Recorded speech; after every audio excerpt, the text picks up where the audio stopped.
অন্যান্য।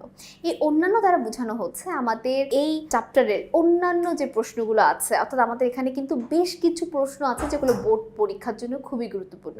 সেই অন্যান্য ইম্পর্টেন্ট প্রশ্নগুলোকে আমরা একত্রে এই টাইপে সাজিয়েছি।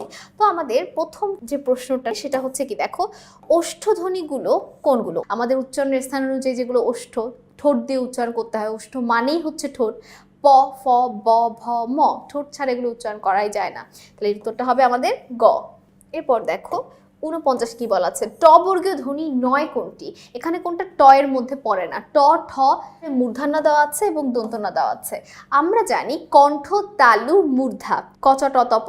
তাহলে 3-এর মধ্যে ট নাম্বারটা আসে, তাই না? তাহলে 3-এ যারা আছে মূর্ধা দিয়ে যাদের উচ্চারণ করা হয়, এটার নামই হচ্ছে মূর্ধান্য ন, আর এটার নামই হচ্ছে দন্তন্য। তাহলে উত্তরটা অবশ্যই দন্তন্য হবে, কারণ 3 নাম্বার হচ্ছে মূর্ধা, তাই না? কণ্ঠ, তালু, মূর্ধা। তাহলে 3 নাম্বারে তো মূর্ধা থাকার কথা, তাহলে মূর্ধান্য ন তো কখনোই হবে না। তালব্য শ, দন্ত স, হ, এই 3টি বর্ণকে কি বলা হয়? ঊষ্ম বর্ণ বা শীষ ধ্বনি।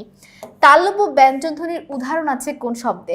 তালব্য ব্যঞ্জন আছে কোথায়? কাকা, থালা, ঝড় নাকি ধান? আমরা জানি তালব্য ব্যঞ্জন হচ্ছে কি, চ, ছ, জ, ঝ। তাহলে ঝ, ঝড়, ঝ আছে, তার মানে এটাই আমাদের সঠিক উত্তর। তারপর দেখো ডয়শূন্য ও ঢয়শূন্য ধ্বনি দুটিকে কি ধ্বনি বলে? ঘোষ ধ্বনি, শীষ ধ্বনি, কম্পনজাত ধ্বনি নাকি তারণজাত ধ্বনি? ডয়শূন্য এবং ঢয়শূন্যকে বলা হয় তারণজাত ধ্বনি। এটা মনে রাখার জন্য আমি আমার স্টুডেন্টদের সবসময় বলি তারণ বানানটার দিকে লক্ষ্য করবে। তারণ বানানেই এটার উত্তরটা দেওয়া আছে, তারণ বানানেই ডয়শূন্য র দিয়ে হয়, ঠিক আছে? এরপর দেখো তালব্য শ, দন্ত স, মূর্ধন্য স, হ, এই 4টি বর্ণকে কি বলা হয়? এখন যদিও এই বর্ণটাকে বাদ দিয়ে দিয়েছে, এই 4টি বর্ণকে কি বলা হয়? ঊষ্ম বর্ণ বলা হয়, ঠিক আছে? কোন ধ্বনিটি উচ্চারণের সময় জিহ্বার 2 পাশ দিয়ে বাতাস বেরিয়ে আসে? দেখো জিহ্বার 2 পাশ থেকে বাতাস বেরিয়ে আসা বর্ণকে বলে পার্শ্বিক বর্ণ। যখন আমরা উচ্চারণ করি 2 পাশ থেকে বাতাস আসা, পার্শ্বিক। দেখো ল, ল যখন আমরা উচ্চারণ করি তখন আমরা জিহ্বাটা এমনভাবে ব্যবহার করি যে জিহ্বার 2 পাশ থেকে বাতাস বের হয়ে আসতে পারে। আর পার্শ্বিক ব্যঞ্জন হচ্ছে মাত্র একটি, সেটা হচ্ছে ল। লকে বলা হয় তাই পার্শ্বিক ব্যঞ্জন, 2 পাশ থেকে বাতাস বের হওয়ার কারণে। এরপর দেখো কোনটি স্পর্শে কণ্ঠধ্বনি উচ্চারিত হয়?